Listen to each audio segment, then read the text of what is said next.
are without gas right now, and we've been telling you the precautions. We will tell you them again a little bit later on. Yes, as Mark Gibson mentioned earlier, we had done our regular news program, pregame program from 4 until 5 o'clock, and then the World Series, of course, began here on ABC and Channel 7 at 5. The quake struck at 4 minutes after 5, and of course ABC was on the air at the time it happened with Al Michaels, Jim Palmer. Let's take a look. We have that actual broadcast that as we were then kicked off the air, but here is that. 5-1 ball game, but let's go back to the top of the third inning. Will Clark, the batter. The Giants have not had the lead in these two games. A 3-2 count, a split finger fastball by Mike Moore, pounced on by Terry Steinbach, the Oakland catcher. But look at the tough throw that he had to complete the play with Brett Butler running between him and Clark. Flash forward to the bottom of the fourth inning. Dave Parker, barely by inches, just misses a home run. Candy Maldonado with the hesitation, allowing Jose Canseco to score, and he fails to get Dave Parker at second base. Okay, you can see that is what happened when ABC was on the air when the earthquake struck San Francisco. Yes. It obviously knocked them out, knocked all of us out. Many of us who work in this industry were off the air for quite a while. I think KGO was back on within about 10 minutes. We were on with about 10 minutes, and you were on, and we've had generating emergency. I'm starting to get tired, aren't I? Emergency generators operating. That's what has kept us on the air all day. But that was Tim McCarver in the pregame show, the World Series, and off the air they went. Well, thanks to the efforts of a lot of good people who have all pulled together tonight to help bring us this information so that we can bring it to you tonight. Once again, PG&E in the San Francisco area is telling you, please do not turn off the gas unless you smell it. They're saying that unless you smell it, there should be no danger. If you see an electrical wire down, please assume that it is live. Don't try to go near it. Don't try to touch it. Keep your pets indoors in a place that you feel safe. If you're in an area without power, turn off all of your electrical appliances. I suppose that means that they want to watch us on battery-powered televisions. PG&E offices are going to be closed tomorrow. All non-emergency personnel should stay home. All gas and electrical and construction crews should please call their workstations. You are desperately needed to help get all of us functioning again. PG&E is bringing crews from outside the area to help in this emergency. You mentioned that Lieutenant Governor Leo McCarthy was issuing some emergency orders, and the reason is he is the acting governor right now.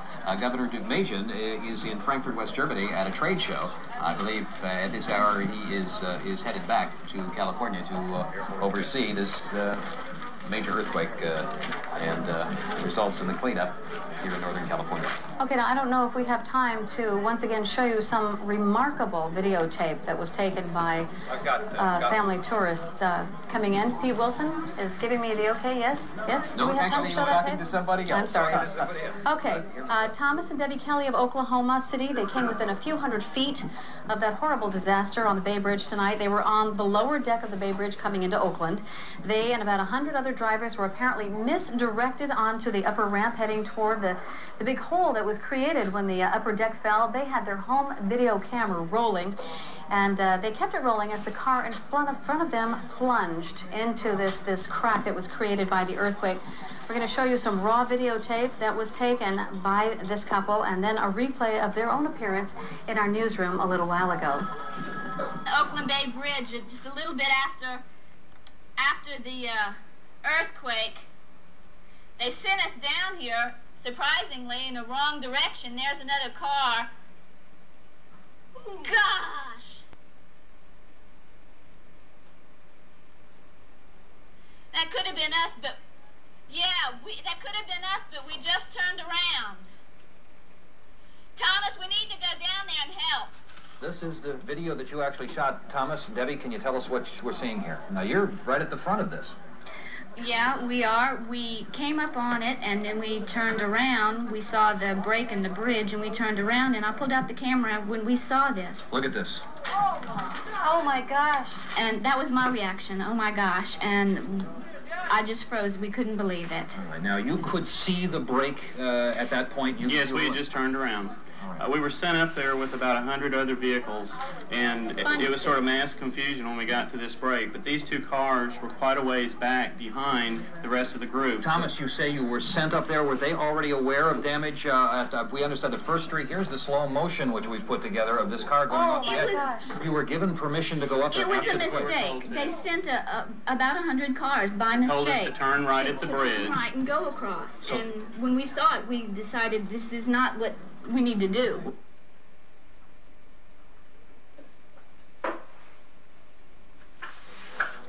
We're back on live. Peter and I... We're all unwired here, but we're going to try to get ourselves together here on it. Thank you. Peter and I taking over for Don and Cheryl, who have been on duty with their part of the program. As you know, Channel 7 News coverage of the earthquake and the aftermath has begun. It started moments after the quake began, after it rocked all of Northern California and was felt all the way down to LA. And we're going to be continuing live coverage and updates throughout the night. We will be going all night long. It may be possible that someone felt that quake early today and didn't realize how serious it is. It may be possible that someone might be tuning in right now and just now getting a sense of the magnitude of it all.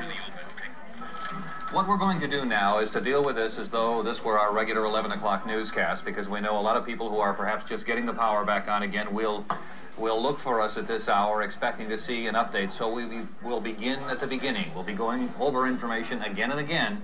Obviously, that's all we can do at this point, and change it as it comes.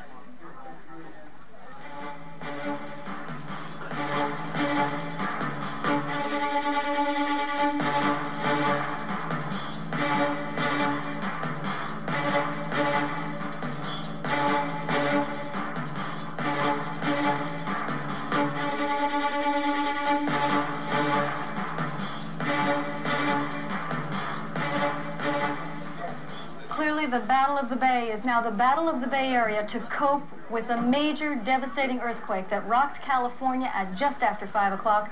Some seismologists are measuring at 5.7. Some say, rather 6.7. Some are saying it's 7.0. The technicality of how large it was remains to be decided by the scientists. What we know is that it has been devastating for many people in the Bay Area. Exactly. And we have seen some extraordinary reaction. In fact, in that video that you saw as we opened our 11 o'clock newscast tonight, you already see people out on the streets doing what they can to help others. And there have been several circumstances where that help is needed perhaps as much as we have ever needed it here in the Bay Area. One of the most devastating incidents in this entire event was the collapse of Highway 880. Many people involved in the collapse of the Cypress structure were transported to several East Bay hospitals. The latest report we have right now about injuries, Letterman Army Hospital said that it has treated 11 victims, most of whom were admitted with trauma crush injuries from the bridge disaster. Highland Hospital admitted 29 earthquake victims with a range of injuries. 7 of them were serious trauma patients from that accident. The Oakland Naval Hospital also took some of the bridge collapse victims, including one person who had a collapsed lung. Some of the people underwent surgery tonight and were admitted. Hospitals are not giving any details about fatalities at this time, but we do know that the Cypress structure collapsed approximately a mile of roadway, pancaking down on a lower roadway, was the most devastating. The total death toll right now for this entire Bay Area region is estimated at close to 250, and perhaps as many as 400 people are reported injured. One of the problems we have here, and we'll tell you this because I heard it just shortly before we came on it, and that is that the figure of 200 people killed on 880 at the Cypress section is at around 200. They expect it perhaps to go higher, and the reason is that they are counting only those that they've been able to remove from the cars crushed at that point, and they think there are still a lot of cars that left. But again, fully a mile of the freeway collapsed. The rescue operation is extremely complicated. After seeing that video, you know why. And Channel 7's Leslie Brinkley is on the scene now. Leslie? Yes, Anna, that's exactly right. There is a half-mile section of the 880 freeway, the Nimitz freeway, that has collapsed this afternoon. You can see it behind me. It is incredible. I think a lot of the rescue workers here are in disbelief that something this disastrous could really have happened here. It collapsed. We have final word, or words confirmed so far, of 6 fatalities, over 100 injured. Many of the workers here say they think that number is going to go up quite a bit. From 8th to 32nd Street, leading to the Bay Bridge, the Nimitz Freeway, the upper deck, the upper ramp, collapsed onto the lower ramp. It's completely collapsed between 20th and 32nd Street. The cement columns just gave way, they crumbled, and the cars, the rush hour traffic on that lower deck was crushed. Those on the top level were told many walked away, were driven to area hospitals, but those driving on that bottom tier, a lot of fatalities there. There's only a 1.5-foot crawl space there, a very small area for the rescue workers to get in and search around for survivors. One described to us a van that he saw, an 8-passenger van crushed to as small as 3 feet high. Just behind me, about a city block away, they are working on rescuing one child who is still trapped in the car. Some of the rescue workers heard voices, heard children screaming. They found a car where the two parents, the two adults in the front seat, were crushed to death, and there was a 7-year-old boy and a 9-year-old girl still trapped in the back seat. The one 9-year-old has been taken to the hospital, but the 7-year-old boy is still being rescued right now. With me is a gentleman, Doug Bachmiller, a contractor who came out here to try to help. You brought some equipment with you. What did you bring? Right, we bought gas-powered saws, ladders, things that, you know, because hardly any electricity was out here before. We didn't have a generator, but we brought anything we could just to help free the little boy that I guess is in there. He's 6 years old. He's comes conscious, then goes out, strokes his mother's face, and then goes back into shock. So they have to go through the mother to get to the little boy. His foot's crushed underneath, so they might have to amputate it. That's what the doctors are doing right now. So it's just a matter of wait and see, and hopefully everything will work out and they'll be able to get him out of there.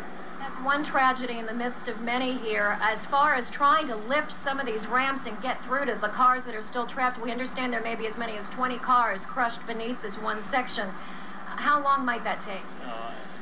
Weeks. I mean, it's just the weight, just the sheer weight on it, just to be able to even get up there and try to see how many cars there are. Some of them are crushed to 6 inches high up there, so it's just incredible, the weight and the destruction that's going on. Even to have someone alive down there is just a miracle. It's amazing. Thanks very much. As we said, there are hundreds of rescue workers, hundreds of volunteers out here tonight trying to get into this tiny crawl space, trying to see if there are survivors here. It is something beyond what many people imagine an earthquake would be capable of doing here, buckling this freeway, cracking the freeway, and causing it to topple on rush hour commute. Back to you, folks. Leslie, it certainly is a grim, grim view of certainly what has become the most catastrophic part of the damage so far in the Bay Area. Yeah, it's just the notion of what's happening out there, and that all those volunteers, and again, we're going to be hearing this during the course of our coverage, because we have already seen it, and from just the folks who are standing in the middle of the roads trying to direct traffic, to people who are out there, I think, probably taking their lives in their hands, crawling into this small area, or this construction gentleman we just heard talking about bringing in tools in order to try to get these people out. People do pull together in circumstances like this. We want to go to Rigo Chacon now in the South Bay to give us an update, and where we had assumed, Rigo, very early that would be where the heaviest damage was because it was closest to the epicenter. Rigo? Most of the reaction you get from people down here are expressions of sympathy for the people in the pockets of the Bay Area where tragedy actually hit. The East Bay, the Marina District. Overall, the people down here were reacting to the earthquake itself, but they know that they were among the lucky ones in the overall situation across the Bay Area. We drove through several parts of town. We found minimal damage, for example, at the Sears building at East Ridge, some of the buildings downtown, the new convention center, the Center for the Performing Arts, the Community Bank building. Generally speaking, damage was minimal in the South Bay Area. Of course, the reaction when the earthquake hit was as you would expect. We have some video that was shot by Tony Russomanno and cameraman Clyde Powell in the vicinity of Valley Fair Shopping Center. That video shows people reacting to the aftershock. The first aftershock, which if I remember correctly, was the strongest one of the three that I felt. That video was shot when people were reacting to that. There were also minor injuries. A gentleman fell during the initial shock and injured his back. There were several other reports of minor injuries throughout the city, but again, nothing as serious as the reports that are coming in from the East Bay. Overall, as I said, the atmosphere down here, the reaction by people is one of gratitude that the tragedy didn't hit here. Right now, the town is a lot quieter than it was when it had horrendous traffic jams, as you witnessed throughout the Bay Area. Generally, a town that tonight is considering itself very, very lucky. And I'm sorry I can't hear you, so I can't answer your questions. Thank you, Rico. The latest from the South Bay. One of the areas worst hit by this earthquake in San Francisco was the Marina District, where a gas line ruptured and that fueled a terrible fire that may have claimed as many as 4 lives. Channel 7's Laura Marquez was there. Shortly after the quake, this was the first sign of damage we saw as we entered the Marina District, a 4-story building that had fallen down, trapping people inside. We're painting on the 2nd floor, and everything just started shaking, and it's a plaster and lath building, and just whole sheets of plaster were coming off the ceiling and the walls. And I was in the bathroom painting, Randy was in the living room, and I ran to the bathroom door and stood there, and he was trying to get into a doorway, and the floor was falling at such an angle, it made him fall down. There had been a courtyard in the backyard, and all the rubble and the pipes from the boiler all had fallen over, so we had to crawl over. And I held the baby so we could crawl over and hand the baby from one to another so we could crawl across all the debris in the back. A few blocks away, more collapsed buildings and a raging fire. A ruptured gas line caused the blaze. Firefighters evacuated the 2-block area. Somebody told me my house would fall down. That's why I come over here to check. And I got nothing. That's what I got. This is the clothes I got. I have everything inside. That's what happened. Water lines broke in the quake, so there was no water to fight the fire. Marina residents pitched in and trucked hoses 4 blocks. Crews pumped water from the bay. Friends frantically searched the collapsed buildings for loved ones. Firefighters brought the blaze under control in about 3 hours, but not before it spread to nearby buildings. Their reaction was utter terror, utter shock. They didn't understand this. Some of these people are elderly up in here that own these homes, and they've never ever in their years seen that. They even didn't see 1906 quake. Structural engineers say one aftershock and this whole building will come down. They're inspecting the Marina District block by block, house by house. They're not sure how long that's going to take, but they're recommending that no one return to their homes tonight. In the Marina District, Laura Marquez, Channel 7 News. Anna, when we look at those pictures, and there's some of those that we haven't seen, even though we've been doing this literally since about 5:20 tonight, you can see the serious damage, especially the closer you get to the bay. That is on the old sand dunes that were part of that beach area, the Marina Beach area of early San Francisco. Now, to give you a better idea of what's going on out there, Carol Ivey is now at the evacuation center. That is at the Marina Middle School, right in the heart of the Marina. Carol?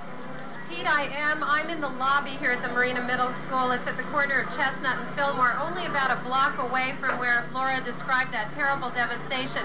Now behind me, we can't get into the rooms because people are trying to go to sleep, but behind me, several hundred people, most of the Marina District residents, are getting shelter, food, clothing, warm blankets. Mayor Art Agnos arrived just before we got here. He is reportedly inside talking to people, trying to see how he might be able to help. Again, these people, as Laura mentioned, pitched in to try to do everything they could to save their neighborhood and each other. Earlier, I talked to one elderly couple who said that their lives were only saved because of some young neighbors. I want to say the young people were just wonderful, how they helped us. People we never knew, and they never knew us, but they carried us in their arms down the stairs, and they didn't leave us one minute. And even now some young folks are very, very kind of helping us to find a shelter. And those sentiments voiced by that lady are just abundant here tonight. I can't tell you how many people are lending a hand. I was contacted, however, by a Red Cross worker moments ago who said, we still need blankets, we still need water, we need electrical cables, we need plugs, we need anything that anybody can bring down here to help.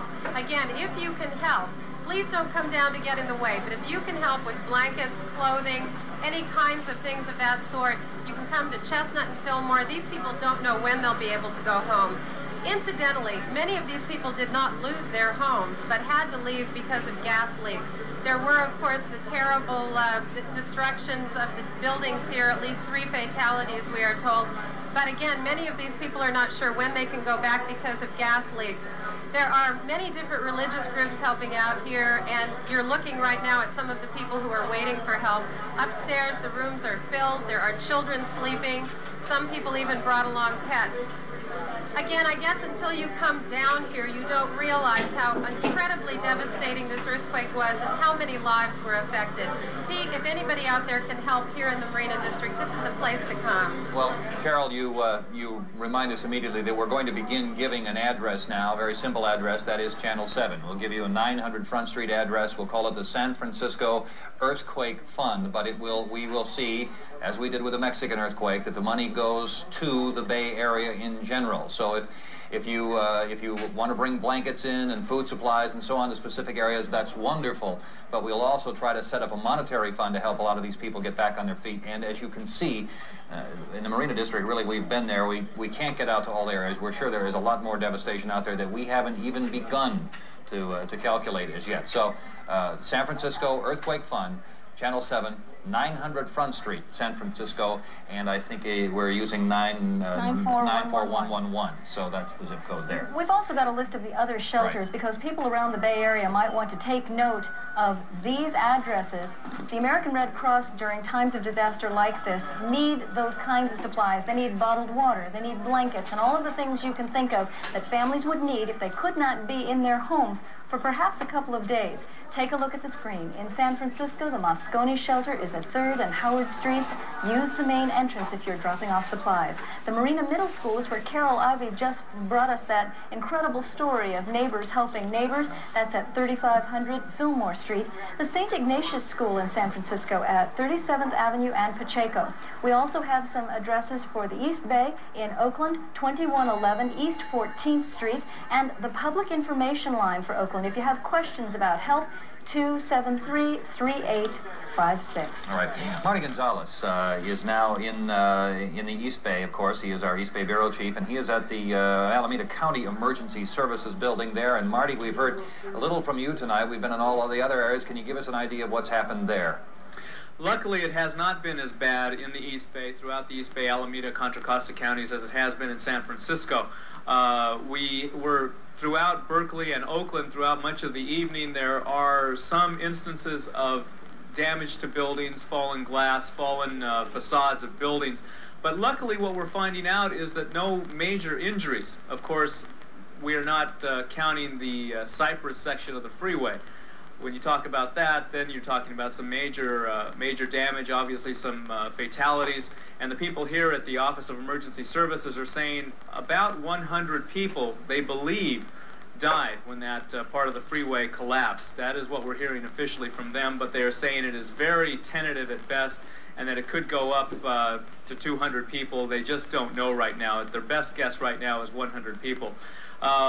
Also, what we're able to find out here at the Office of Emergency Services is that this is where the coordination point is going for getting people out and getting people to help. And I would guess that if you have any, if you want to volunteer, you should call here. This is where the clearinghouse is happening for that. It is so busy in there that we were frankly asked not to go inside with our cameras because they are up to their ears in phone calls. They don't need any other distractions. That's why we're outside tonight. Obviously, the major concern in the East Bay right now is the Cypress section of the freeway, but there are other concerns as well. Are there any other areas of concern in the county? We've no major concern, no. Our major concern right now is that the courthouse down by Lake Merritt is not habitable, which means that no Superior Courts will be working tomorrow morning. We'll be asking the judges to come to our jail to hold court. The North Oakland Piedmont Municipal Court will not be working, so we'll have to bring the judges to our facility. Just one thing that they will have to be dealing with tomorrow in Alameda County. Something else they will have to be dealing with is the fact that there are no computer services throughout the county. We were told that at the county administration building, the computers, the wires leading to the computers literally melted when the earth shook at about 5:05 this afternoon. There is no computer services, and for the most part, the county is going to be doing its business for the foreseeable future by hand. But again, that is just one minor element that they'll have to deal with. The major thing that we can report from the East Bay is that aside from the freeway, that the damage, comparatively speaking, is very minimal compared to San Francisco. Pete, Nana, back to you. Thank you. East Bay Bureau Chief Marty Gonzalez reporting from Alameda County. We want to update you now on information that continues to change almost hourly, and that is the school closures. Stanford University, San Jose State University, and San Francisco State University will be closed. San Francisco State University says it will be closed all week. Berkeley Public Schools, Oakland Public Schools, San Francisco Catholic Archdiocese Elementary Schools, the Live Oak School in San Francisco, and St. Matthew's Episcopal School in San Mateo, Cal State Hayward, and all Los Altos Elementary School, K through 8th, are also going to be closed. You've got some other This is an extraordinary one here. I'm not sure I understand this, but we have information that, and this is the only one we have of this, Albany Unified School District will be open tomorrow. Now, that's subject to change, I would guess, but we will assume that that's the case. The reason I say that is because virtually everyone, state and local authorities, have begged people not to travel tomorrow. Albany is a fairly close-knit little area, and perhaps they think they can get their kids to the school, but they're the only ones so far. Oakland Public Schools put out a special missive earlier tonight. They want all parents who are concerned to keep their children home. Oakland Public Schools are all closed. So are the child development centers. Concerned parents or employees can call this number after 8 a.m. tomorrow. That's 836-8253. They would like all Oakland school principals to please report to their schools and assess the damage, and then come back and let the district know how bad the damage is. One final note also about emergency service employees, and this is just a public service message right now for public service employee call-ins. San Francisco Police Department still would like all available officers to respond. The fire departments of Oakland and San Francisco want all available officers to report as well. Kaiser no longer needs all available employees back as they did a few hours ago, and all other major hospitals in the Bay Area are now reporting that they are returning to normal staffing. Also, it really is good news. PG&E says that they expect they are closed now completely except for emergency gas and electric crews, and all of those crews should be calling in if they have not yet been called. I might mention this. We're going to go to Jim Vargas, who's down at the San Francisco Emergency on Turk. But before I do that, I might mention, and this goes with what Anna just said, PG&E reports power should be restored to the Embarcadero area shortly. Now, they've been coming back on, slowly but surely. But the big problem right now is where there are gas leaks. They will not turn the power back on until they have determined that the gas leaks are under control. So there's two organizations working together there, hand in hand, and they may wait a long time. You smell gas in your neighborhood, you can pretty much assume you're not going to get power until that gas smell goes away. Now, let's go down to Jim Vargas. He has been at the San Francisco headquarters all through the night, Jim. Top section of the Bay Bridge. Of course, the eastbound or westbound section of the bridge, about a 50-foot section of the bridge, collapsed onto the lower deck of the bridge here, just one section of it down. And this remarkable footage you're about to see here was taken by two tourists from Oklahoma, Thomas and Debbie Kelly. They were driving on the Bay Bridge during the quake. They were misdirected, apparently, at Treasure Island back up onto the westbound lane. And what you see here are two cars that passed them, did not see the hole, and Debbie had the presence of mind to pull out her video camera, her home video camera, and shoot one of those two cars going off the end of that section of the deck we showed you with the aerial photographs a little bit earlier. As we understand it, and it's very difficult to get specifics, as we understand it, it took about 2 hours, and these two folks, by the way, helped considerably, we are told, the Kellys, in trying to get help for those people who had gone down into that section, that the driver of the car died. It took them quite a while for them to get them out. We do not know about the other individual. We don't know names. It will be a while till those specifics come to us. And there you see some of the emergency work being done on those folks.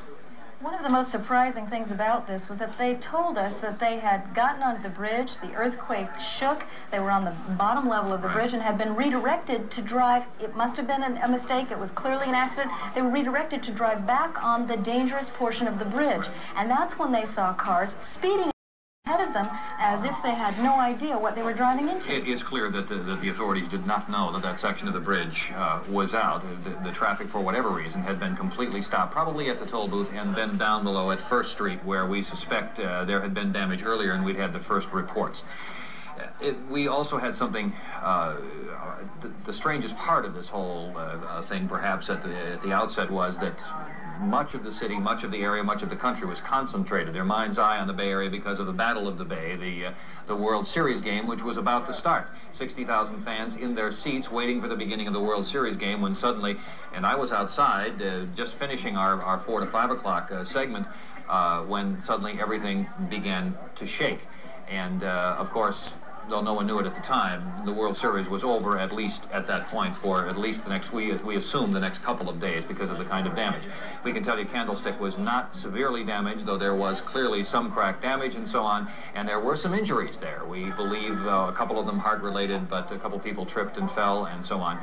It shook terribly, and no doubt about that. A lot of, some panic, but for the most part, people dealt with it very well, and we are told, incredibly, that there are still people out there tonight simply waiting by their cars, perhaps not exactly focused, not knowing whether to go home or what they may have waiting for them. We do have some added information now about electricity. We keep going over some of the same information to keep you informed with the latest information because a lot of people are just getting their power turned back on. PG&E officials say that they have no idea when power is going to be restored to all of their customers.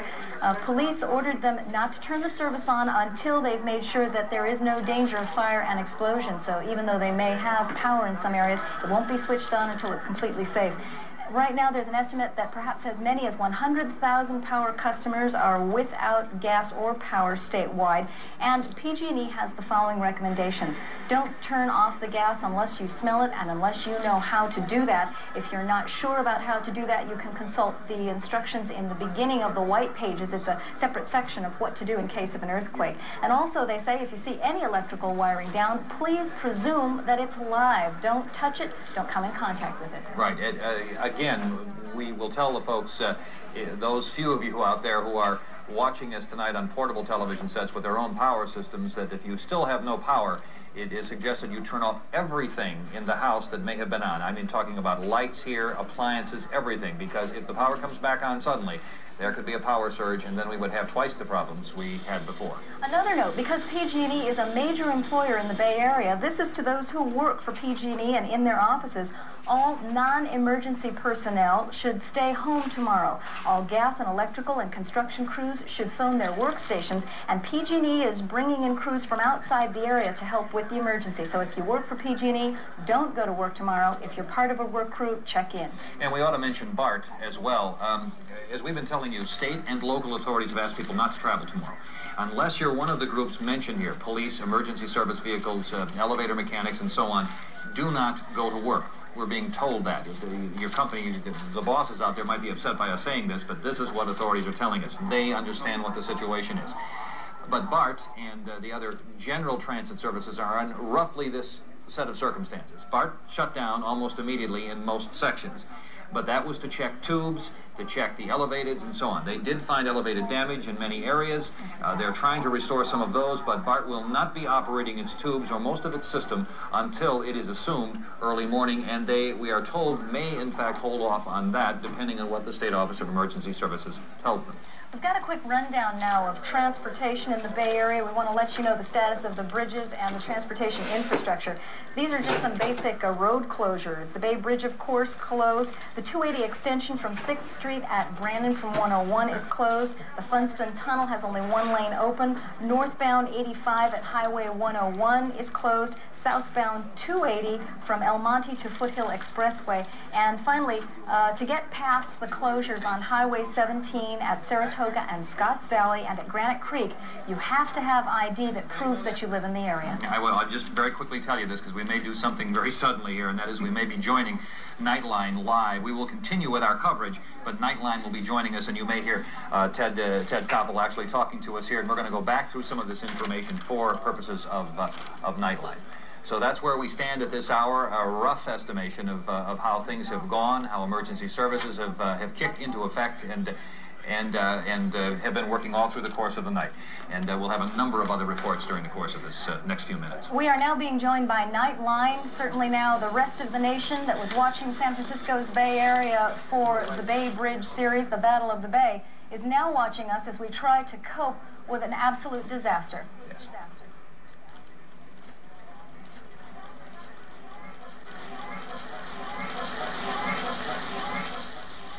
Hear me?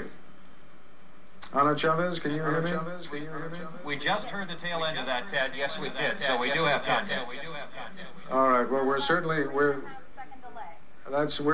getting all kinds of repetition and delay there. So let me just suggest that the two of you go on doing what you were doing so ably before we joined you, and that is fill in the nation as a whole, if you would, on what's happening in San Francisco now. Any late casualty figures?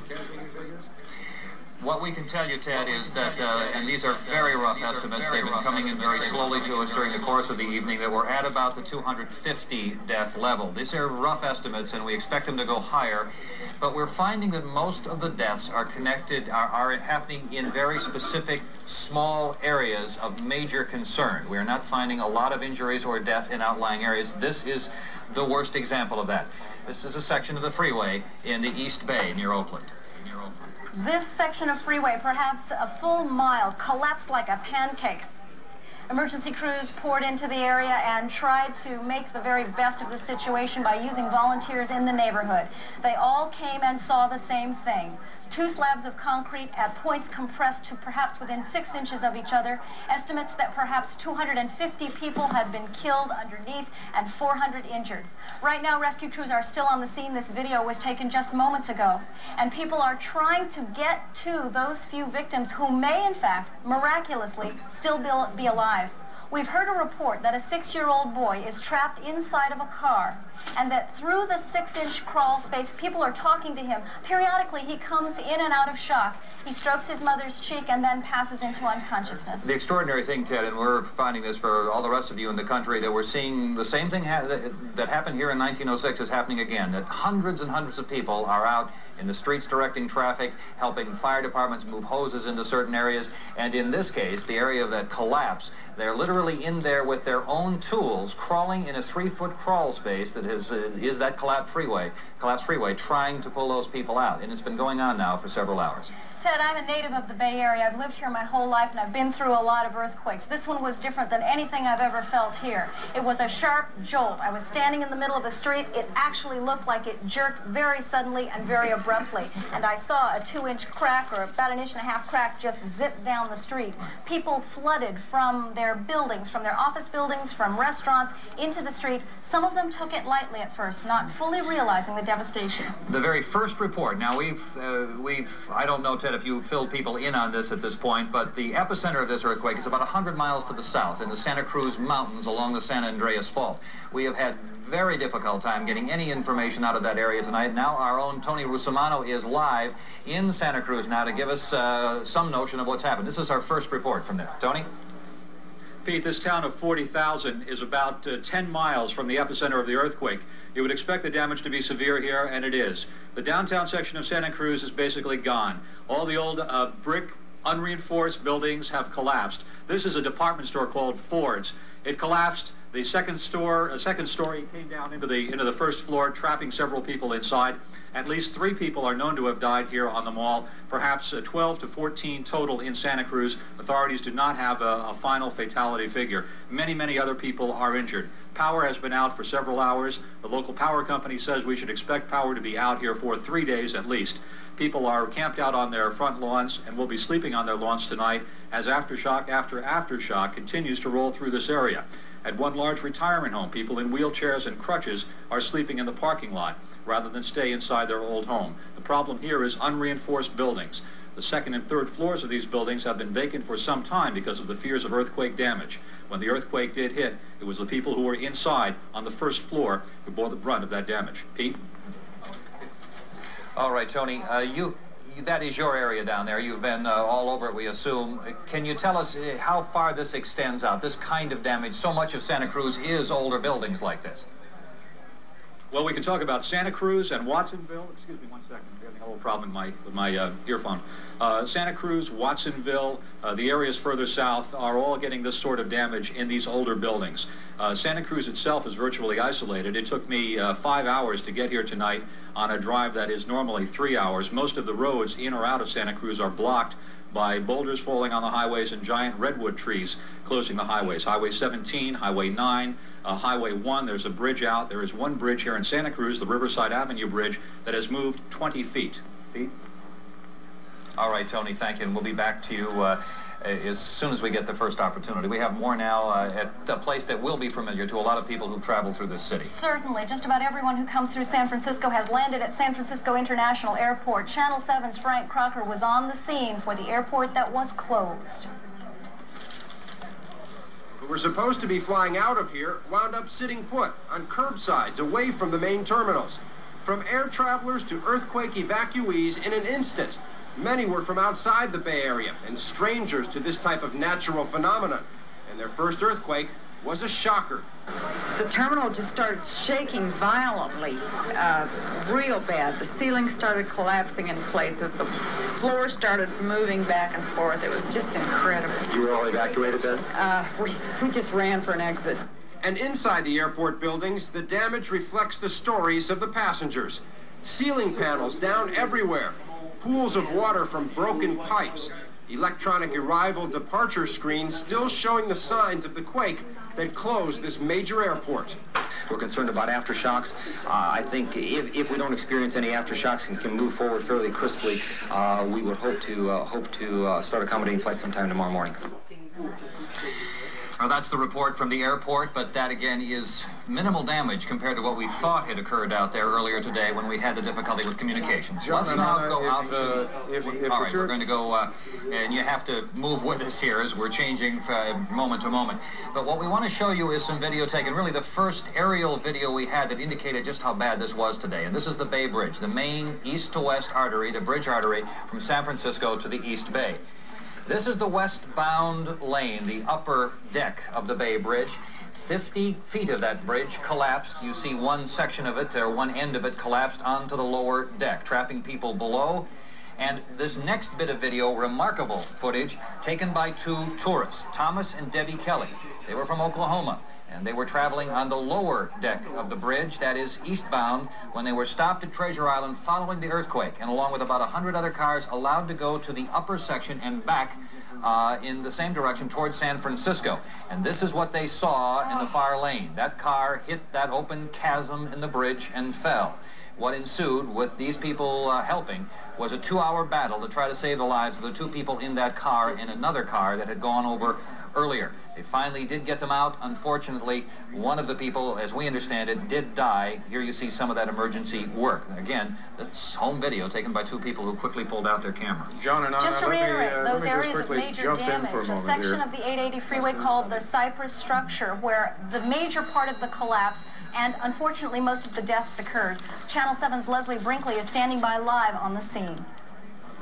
We were just moved back about a block because this structure they're fearing is going to fall back if there is an aftershock of any kind. So they're kind of worried about anything toppling it in our direction, which would be to the east. As you can see, the top ramp of the freeway collapsed onto the bottom ramp of the freeway, trapping cars during rush hour. We understand on this half-mile section, there may be as many as 20 cars smashed underneath there.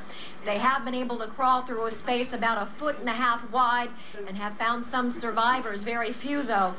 There are many dead up in there right now, only 6 fatalities confirmed, but they are certain that as they're able to get in and locate more, that this is a very disastrous scene of this earthquake. 1/2 mile of freeway falling, concrete columns tumbling, and there is a rescue attempt going on just down the way from here that you were mentioning a little earlier, and that is a 7-year-old, a 6-year-old boy, and his 9-year-old sister. The 9-year-old was taken out of the car that was trapped underneath there, but the 7-year-old is still stuck.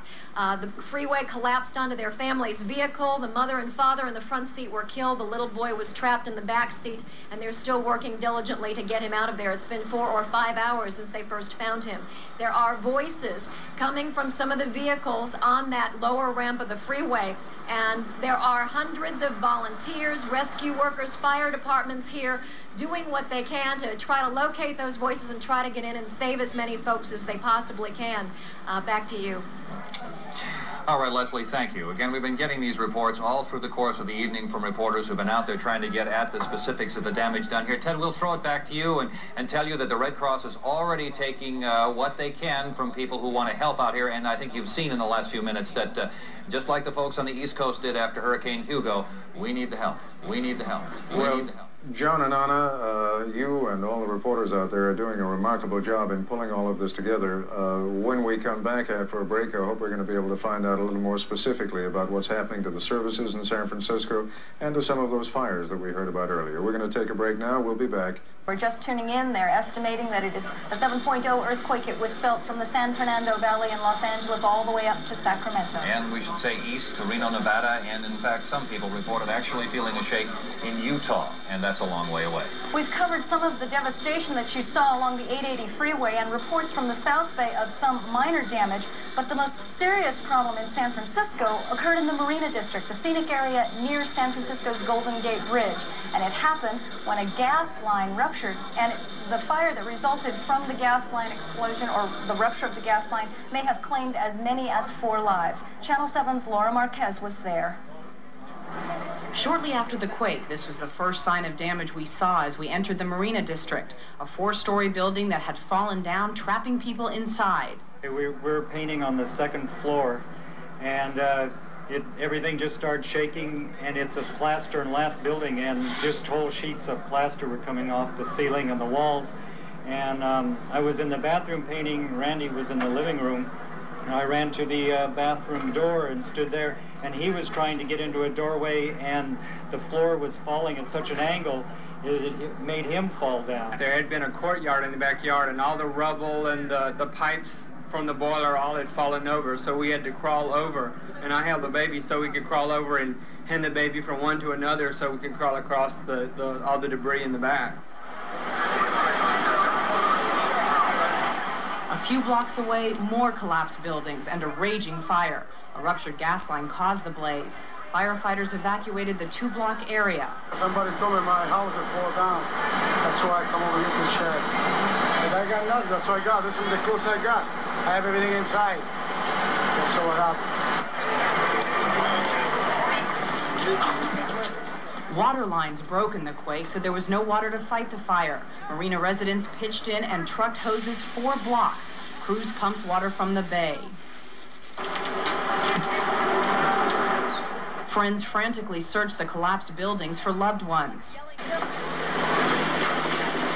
Firefighters brought the blaze under control in about 3 hours, but not before it spread to nearby buildings. Their reaction was utter terror, utter shock. They didn't understand this. Some of these people are elderly up in here that own these homes, and they've never, ever in their years seen that. They even didn't see 1906 quake. Structural engineers say one aftershock and this whole building will come down. They're inspecting the Marina District block by block, house by house. They're not sure how long that's going to take, but they're recommending that no one return to their homes tonight. In the Marina District, Laura Marquez, Channel 7 News. Earlier this evening, San Francisco police recommended that all San Francisco residents stay within their homes because there are disturbances in some part of the city. Also, the CHP is asking that anyone avoid driving who possibly can. Don't go out on the roads if you don't have to travel. We have some specific areas of interest to people needing to move around the Bay. Bridges that are closed. The Bay Bridge, of course, is closed, and all cars abandoned on the bridge were taken to a parking structure at 8th and Brannan in San Francisco. There will be no charge to collect those vehicles. The Golden Gate Bridge is open in both directions. The San Mateo Hayward Bridge closed in the eastbound lanes. The Dumbarton Bridge is open. The Richmond San Rafael Bridge is open. Now let's take a look at some South Bay roads. Highway 101 at 3rd and San Mateo is closed. Highway 101 at University Avenue in Palo Alto is open. Highway 280 at Mora in San Mateo is closed. Highway 280 at Highway 85 is closed. 280 at Magdalena is closed, and southbound Highway 9 is closed. 17 at 9 is closed. Highway 17 at Saratoga Scotts Valley is closed. And to get into those areas, even where the roads are not closed, you're going to have to prove that you live to the area that you're driving through. Northbound Highway 17 at Granite Creek is closed, and Highway 17 at the Park Street overcrossing is closed as well. And let's give you some idea of some of the San Francisco closures at this hour. Highway 280, the extension, that is the elevated section, 6th Street at Brannan from 101, that is closed. The Central Freeway, Highway 101 at 9th, both directions, closed. Highway 480, both directions, closed. Highway 101, that's at 3rd, closed. And southbound 101, the Marina District, for obvious reasons, that is closed as well. In the East Bay, where we have heard there has been less damage in some areas, more in others, westbound 80 is open. Traffic diverted to eastbound 580. 880 is closed at 980. Highway 680 at Highway 24 is open. Highway 580 in Oakland is open. Highway 24 in Oakland is open. And the Caldecott Tunnel is open at this hour. Now, in the North Bay, where there has been less damage to report than virtually any other area in the immediate Bay vicinity, Highway 101 Golden Gate Bridge has been open since the very beginning of all of this tonight. It never closed. Lombard Avenue, the approach, that is open, but there is very heavy traffic. It's been reported off and on all night. 19th Avenue, the approach, that is the MacArthur Tunnel. One lane is open in both directions. So there's only one lane there. It will be slow, but you will be able to get on the Golden Gate Bridge. Now, as for BART, just very quickly, BART has had all kinds of problems because there's been specific damage at some of the BART stations, but the tubes are fine. We learned that fairly early on.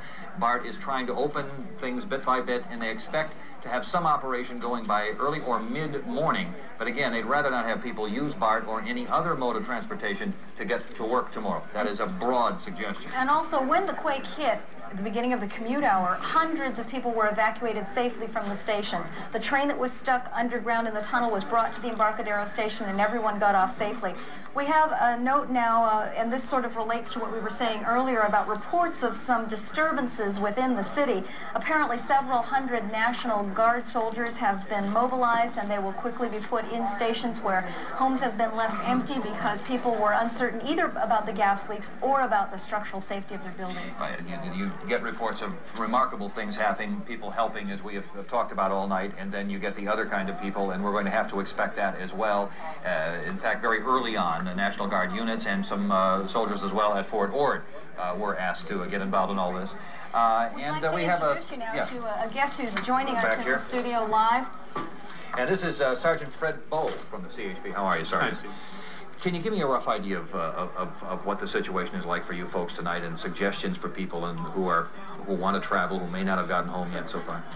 A main problem again is that the freeways, again, some of them have collapsed, of course, and that has made us have to close roads, detour people. There's very limited lighting out there. Some of the light is just starting to come back on right now. So if you're going to travel at all, be very, very extremely careful. Again, because most of the roads that we've already closed, again, we've closed because there have been part of the structure, in fact, has fallen upon the roadway, or the structure itself is unsafe. And again, a lot of vehicle traffic could cause additional problems for people. We've been telling people not to travel if they can at all help it. And of course, they're going to be anxious to get home if they haven't been home. Can you reiterate that for us? That would be my recommendation, a very high recommendation. Again, probably to look at trying to contact their loved ones or family by phone, let them know that they're safe, and again, not expose themselves to any other additional danger, again, because people are being inattentive. Again, even when they come to our roadblocks, they're stopping to ask the questions that poses a danger of them possibly getting rear-ended. Is there any idea yet when certain roadways might be cleared? How long it takes to get areas cleared so that you have one main artery at least running north and south, east and west, where people can drive normally and resume some of their normal activities? That's what we're trying to do right now, and of course Caltrans, again, is taking the time to inspect those structures to ensure that it is safe and sound for vehicle traffic. It's a slow process, and it has to be a slow and careful process. Again, we don't want to have any additional people injured or harmed because of haste to trying to get that roadway open. But again, that is our intention. Again, we're looking at starting to put in some plans again to try to even get the bridge back to operation as quickly as possible. But again, it does take a lot of logistics and resources to get that done. Let me hit that bridge issue if we can very quickly. We see that large section of the bridge out. Obviously, that section can be removed. That is pulled up by a crane or moved out of there or possibly taken out in some other way. And here again, we're looking at that footage. Can you give us a better idea of other damage that might have occurred on the bridge? Have they been able to look at that? Are you aware of it? Again, I haven't inspected the bridge myself, but again, there are reports again that the area called the Auto Flats again has had some damages also that it may cause cause difficulty for people trying to travel through. And again, a piece of structure as the bridge here, again, to get that removed, and again to make sure that the lower deck again can be has to be brought up. Sure. Right. Again, it takes time, and again, it's not something, again, even as Caltrans and the bridge personnel have said, it's not going to just happen right away. It's going to take some time, obviously. When we had extraordinary weather, I know that the CHP is out in force, often doing escorts, for example, when fog hits. Can we expect that you will be out in force on all of the major highways tomorrow? Oh, I would surely, I think so. Again, all of our personnel, again, without even being called, again, they are mandated basically to call the offices and to go in, and we were fairly well fully staffed to the point that, again, we were short of cars because almost every officer that was off, and to include myself, came in, again, knowing that the need was there. If you were out there tonight, and I don't know if you had a chance to move around at all, but what's your general impression of how people handle all of this? For the most part, I think for the freeway crowds, again, there was some disorganization, but again, for the most part, the majority of the people were very cooperative, and the few that weren't, who again were very intent on going the direction they wanted to go, again, with a little persuasion, came around. But a good effort by everyone, and again, I think for the emergency staffs that are out there working. Patience is the key here, and it's going to take a long time. It's going to take some time, again, because again, looking at those structures, again, it can't be. It's not just like an accident where you can just clear it away and get everything back to normal. Sergeant Fredwell, thank you. Thank you, sir. We'll be back to you.